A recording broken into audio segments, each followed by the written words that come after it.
I just finished recording another episode of the Pay to Win series on Marvel Contest of Champions. And with my new book out, I've been thinking about another big topic when it comes to monetization and free to play games. Why do certain games just seem to resonate better with people, despite featuring the same systems? Do they use locally grown gachas and loot boxes as opposed to those big box ones that have all those chemicals and preservatives in it? And how does this translate into the very best games, regardless of their monetization systems, surviving for months and if not years to come?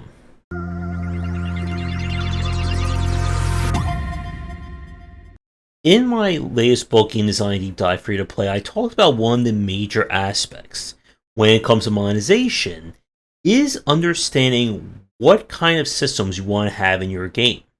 From that GDC talk that Valve gave regarding Team Fortress 2, no matter what kind of game you are wanting to make, if you intend to make it a live service one, be it single, multiplayer, whatever, you must have a monetization system in place. Doesn't matter how successful a game is, day one, week one, year one. Eventually the money is going to run out if you intend on continuing development. That means you need money for adding in more content, continuing updating and supporting the game, paying people to maintain it and develop more stuff, and it's going to run out. Your goal when it comes to live service is that you want to create content that people want to buy, so that it gives you the money to create more content, and we just keep going around that circle. And this is why, when we look at the games that are successful, the Genshin Impact, Azur Lane, Arknights, and so on, they make a lot of money. I know, there's a big shocker of a reveal for this video. And it's this allure of money and continued support which drives people to keep making these games. But again, this goes back to the original question for our video today. Why do certain games just do better?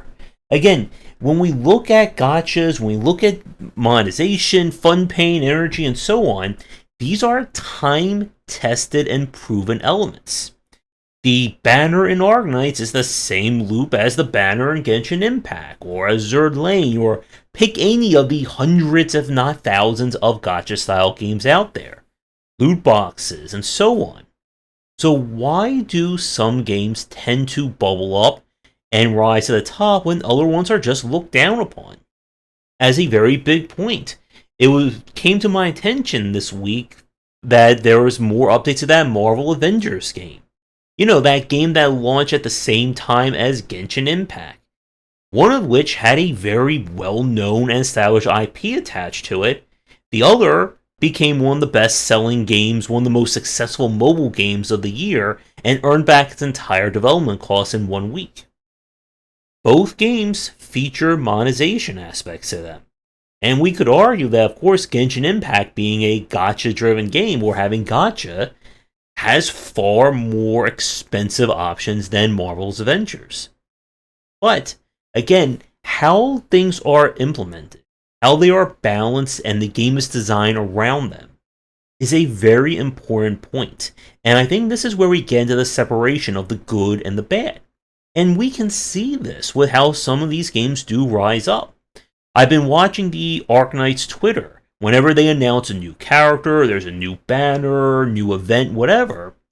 And the thing that I don't see on them is like any kind of shade or anger or annoyance at Yostar when they release a new banner. When somebody doesn't get the 6-star pull, or they spend 20, 50, 100, 400 pulls to try and get all the characters they want.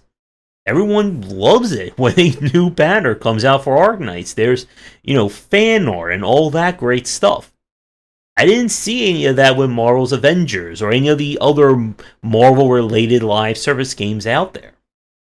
And I believe this has to do with how the monetization is approached. I've said this before, and I'll probably be saying this again. As a developer, you are justified to get money for your content. Whether it is a new song, a new character, you just released 15 different kinds of in-game scarves for people to wear, If you want to charge money for that, it's within your right.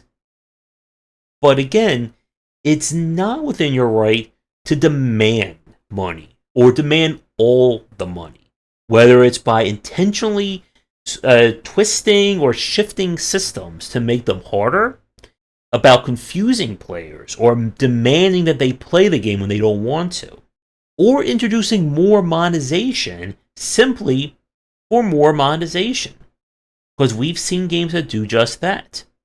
And one of the biggest things, or biggest trends, when we talk about kind of this third generation of mobile, which I would say is from maybe like 2017, 2018 to where we're at right now, is this kind of separation of monetization from gameplay. Which, again, it sounds very weird when I put it like that. And I'm going to make a really bad analogy to explain this.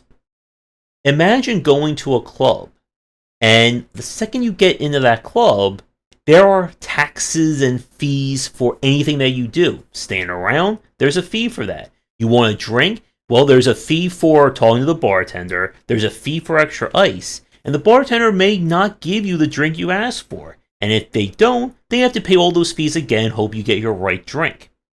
There is a sense that everything has an associated cost to it.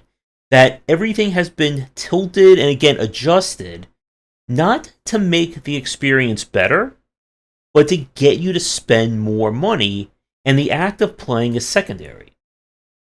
When we talk about live service games today, and the ones that are doing well, they are presenting an attractive package, something that has great moment-to-moment gameplay, something that you can enjoy whether you spend 0, 100, 100,000, $1 million in the game.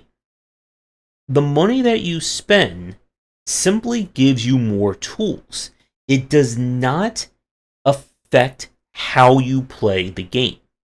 And that is, again, a very hard concept to grasp. Again, in a game like Arknights or Genshin Impact or Azure Lane or whatever, more characters means more options. It means more things that you can do within that game. But the game itself is not inherently built on those great options. If you want to play the game $0, 0 cents, you can do that. And you'll still get an enjoyable experience. This is what we talk about with Path of Exile and Warframe. Both of these games are very monetized.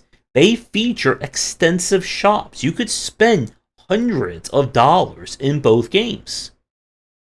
But if you don't, what happens? You still get a full-on experience. You can enjoy this game. You can see everything in the game without spending 1 cent. There is not a singular purchase in Path of Exile or Warframe that inherently makes or renders the gameplay moot.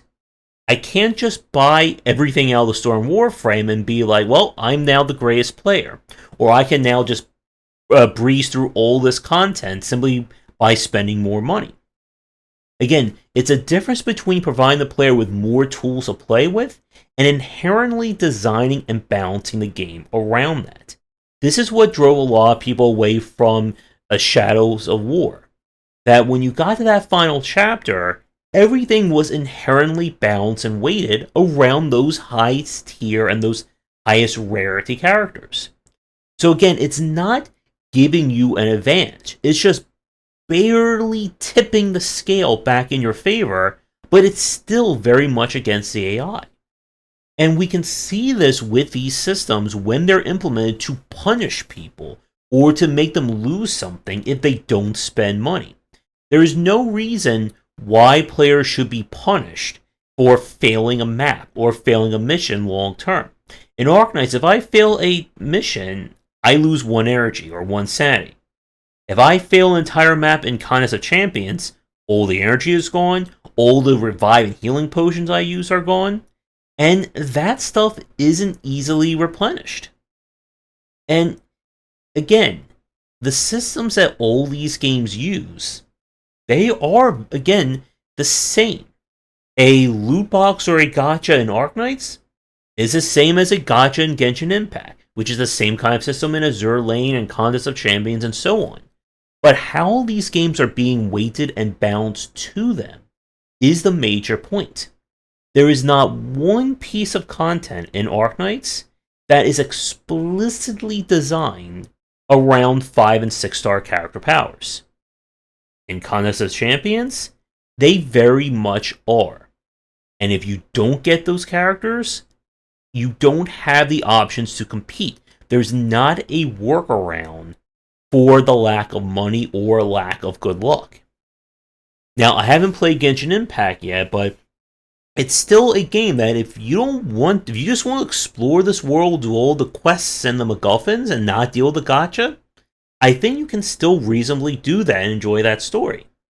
In Contest of Champions, again, you hit that wall and you don't have a good 4 or 5 star character, well, I hope you either have money or you're going to either be done or you have to re-roll your account. And when we see these games, you can just see how everything is being forced and contorted around its monetization. That is when we get into unethical territories beyond just the pay-to-win side of things. There's, again, no reason why or a game should deserve to earn money for every single aspect. That there is a monetized purchase or real-world money attached to every action. And this is why we see this change in a lot of the more recent mobile games. That, yes, there is a gacha. Maybe there are cosmetics you can buy and whatnot. But that side of things is immediately gone once you get into the game. Again, in a game like Arknights or Genshin Impact, whatever, if I'm not good at the game, it doesn't matter if I'm using 3, 4, 5, 6, whatever the designation you want for your characters, I'm just not going to be able to do much. And if I am really good at the game, and I use 3, 4 lower quality characters, I can punch up. The game is not inherently punishing me for not having these higher quality characters. And again, I think this also factors into how these games are built from the ground up with their monetization in place. Games like Genshin and Arknights, they have not added in new monetization aspects. They have kept things relatively standard. Whereas a game like Marvel Strike Force, I think after like 2 to 3 years of being out, they added in a new monetization system in the form of red stars that were simply there just to boost power levels and get more money. It didn't change the game, it didn't create new content. And that last point I think is very important. And it's what we're going to spend the second part of this video discussing. So after this quick break, I want to talk about why games like Arknights, Azure Lane, Genshin, and so on, again, despite having these extreme gachas, and again, you can spend a ton of money in them, that they do a lot to keep fans happy beyond just creating standard content. And as always, if you're interested in my thoughts on design, then check out these latest game design books. For entry-level students, we have 20 Essential Games to Study, and then the Game Design Deep Dive series that takes an extensive look at different genres, with more coming soon. A major point about a live service game, of course, is that it's meant to be live. That means more content is coming. And again, when we say more content, this doesn't just mean here's the same level again, but maybe instead of it being at nighttime, it's during the day, or it's the afternoon. Maybe it's a red sky. Maybe it's an orange sky. We'll just keep randomly shuffling the colors of skies for every new map. And one of the aspects I think fans resonate the most with when it comes to the successes of live service is the ever popular question, what you got now? What's new? What's upcoming? Because this is the stuff that drives these games for months and years of support. Again, going back to my little circle I made in the first part, that no matter how involved, no matter how fantastic, amazing, groundbreaking, revolutionary, as your camera blurs as well, your content is on day one, it's never going to be enough. People, or do not underestimate people who play these games. As you remember, like World of Warcraft expansions that people beat within 24 to 48 hours. You always need to be coming up with more stuff. And not just more stuff in the pursuit of money. You want to grow your game. You want to add in new creative options. You want people to see this not as just this cash cow for the developer, but for a fully intended, supported, and growing piece of content. Dead by Daylight right now is 6.5 years old, and over that span of time, they have added in brand new original characters, new licensed characters, they have recently completely shifted their entire meta, and they have this entire lore and backstory with the entity and all that. But again, it's a way of showing to people that it's not just, we're going to put a character in because someone gave us a lot of money. Arknights is probably one of the biggest examples of this, with all their events coming with massive stories, original songs, sometimes new animated features, and so on. That you can tell that for a game like Arknights, or Azur Lane, or Genshin Impact, that while money is, well, obviously a major factor in content developed, it's still also about growing this game. It's about making it bigger every month, every year, every major event, and so on. And when we look at games, again, going back to Path of Exile and Warframe, they have added in completely new modes, completely new original content that is entirely divorced from their monetization. If you want to experience one of the major updates to Warframe, there's no price cost to it. It just becomes integrated and rolled into the game. Arknights has added in stuff like the contingency contracts, like integrated strategies, that if I don't have any energy, if I have no money or run them or whatever, I can still play these modes for as long as I want each and every day. There is no price tag attached to this stuff. And again, this goes with these games understanding and cementing what their monetization is. And like I said, this isn't about just adding in content for the sake of money, or once again, wrapping everything around its monetization. Yes, when a new character is released, or a new banner in a Genshin, Arknights, and so on, that's a time for a lot of major spending. But these events will always come with free content, free resources. If you want to play, again, if you want to play these games for $0.00, you can do that. There is no feel of a penalty, or the game being intentionally designed to mess with you because you didn't spend money. And when we see developers add stuff in that just is there for money, it really hurts the game as a whole. Here's an example. In Marvel Strike Force, after about like a year or so of the game being out, they shifted their character designs. That instead of it being focused on interesting synergies and combinations between characters, it became hard-locked behind team combos. So that it's not about you come with creative combinations, it's okay, this is character 1, 2, 3 of this team. You put them together, they just inherently become better. You don't have this character, then these characters are now worse because of it.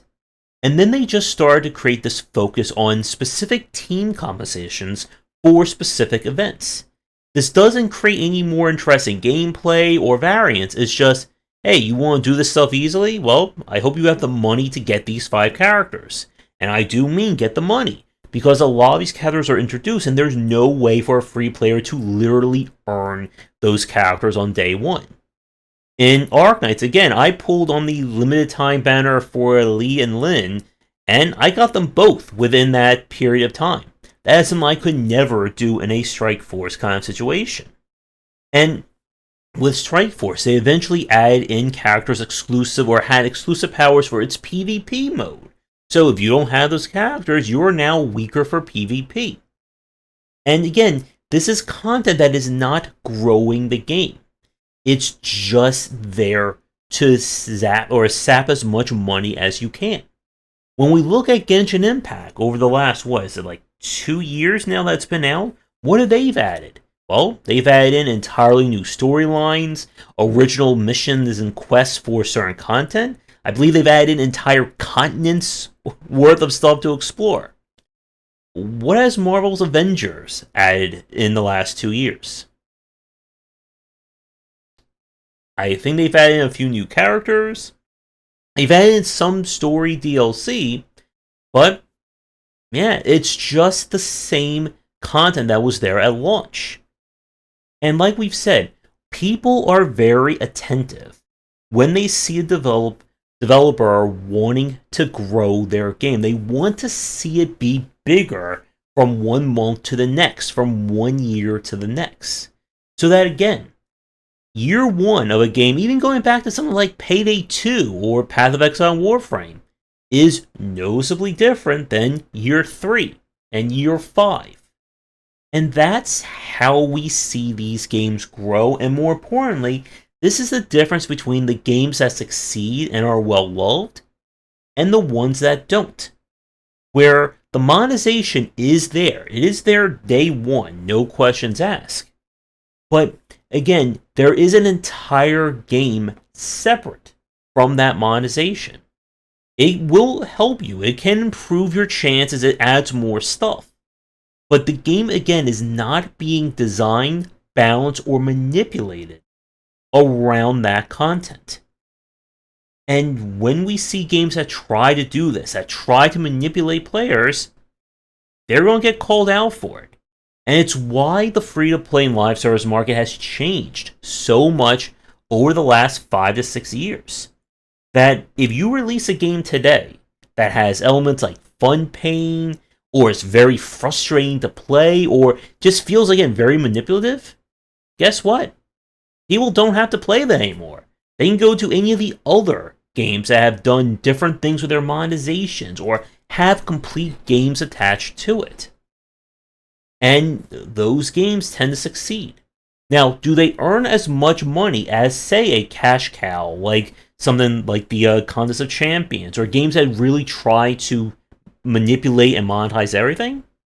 Well, maybe not. And again, there's a reason why people use these systems, because they work. But as I've said, it's kind of the mission statement. Developers deserve money. They don't deserve all the money in the world for their games. And there has to be a line drawn. There should always be some aspect of your game that should be completely divorced from monetization. Some games will have it as a side system.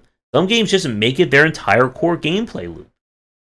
And when this happens, and people feel like they spend money not because they have to, but because they want to, that's the best kind of motivation, or that's the best kind of mentality you want for your consumers. And it's again why people have been attracted to stuff like Genshin, Arknights, Azure Lane, and so on. Is that they enjoy the games, and the spending the money, the acquiring the characters, is not as required. It's not dominating things as we see with other games. That if I miss a great character in Arknights or in one of these other games, okay, I don't have that character. I still have this entire sheet of other 6-star, 5-star, even grade 4 and 3 stars I can use.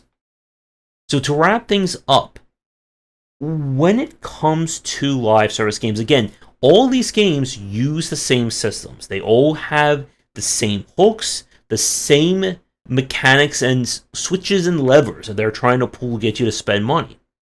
But the games that do it right are the ones that know that there should be an enjoyable game. That, again, if I want to spend $0 or $1 million on your game, I should still be able to enjoy it. And if I can't enjoy it, why should I spend money? If your game is, twisting the knife in every time I lose, am I really going to go say, ow, that hurts, here's $100, let me try it again? And as we've said, the market continues to evolve. People don't want to, or they don't need to play your game if it's found to be pay to win or very exploitive. There are plenty of options out there. And more importantly, with this third generation mobile, there are plenty of options that deliver unique and original gameplay. There's a reason why a game like Arknights or World Flipper are considered very popular, or at least popular within their respective circles, because they do that gameplay loop the best, or the most expressive. Again, there are plenty of tower defense games. There's nothing else quite like Arknights, and the games that have tried to compete with it have not managed to do so. We're right now starting to see a lot of developers, or at least in the mobile space, trying to compete with their own, MMOG Lite or full open world exploration of Genshin Impact. Now, are they going to succeed? Again, it depends, and we need to wait and see, but I have a feeling even if they do well and they do thrive, they're not going to get or beat Genshin Impact. Much like how everyone's been trying to compete with Slay the Spire, and not one deck-building roguelike has managed to outpace that game. So with that said, thank you so much for watching. As always, do the liking, subscribing, and commenting. Check out the Discord and Patreon link down below, and come back for daily discussions on game design here and on game wisdom, where he's on the art and science of games.